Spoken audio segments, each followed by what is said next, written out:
उपमुख्यमंत्री एकनाथ शिंदे 2 दिवसासाठी दरेगावी दाखल। पश्चिम महाराष्ट्रातील ताकद वाढवण्यासाठी दरेगावात पदाधिकाऱ्यांची बैठक होण्याची शक्यता। जिल्हा बँकेत ही शिवसेना नेतृत्वाला संधी देण्यासाठी होणार चर्चा, सूत्रांची माहिती।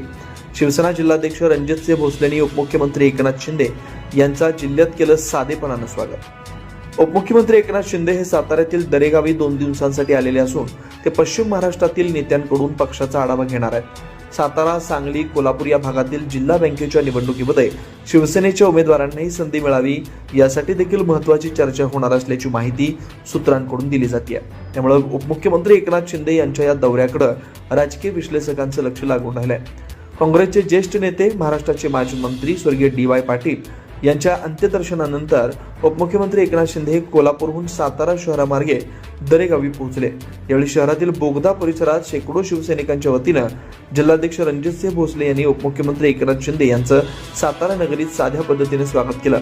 काही दिवसांपूर्वीच उपमुख्यमंत्री एकनाथ शिंदे यांनी पक्षवाढीसाठी नेत्यांना सूचना दिल्या असून पश्चिम महाराष्ट्र, विदर्भ आणि मराठवाडा या भागातील पक्षाची ताकद वाढवण्यासाठी त्यांनी विशेष लक्ष दिलंय। त्यामुळेच ते पश्चिम महाराष्ट्राचा पक्ष आढावा घेण्यासाठीच दरेगावी आल्याची माहिती मिळते। दरेगावी पश्चिम महाराष्ट्रातील नेत्यांकडून पक्षांचा आढावा घेतला जाणार आहे। त्याचबरोबर सातारा, सांगली, कोल्हापूर या जिल्ह्यातील जिल्हा बँकेच्या निवडणुकीची देखील माहिती घेतली जाणार आहे। प्रत्येक जिल्हा बँकेत शिवसेनेच्या उमेदवाराला संधी मिळावी यासाठी त्यांनी ताकद लावायला सुरुवात केली आहे। त्यामुळे त्यांच्या या दौऱ्याकडे सर्वच राजकीय विश्लेषकांचं विशेष लक्ष लागून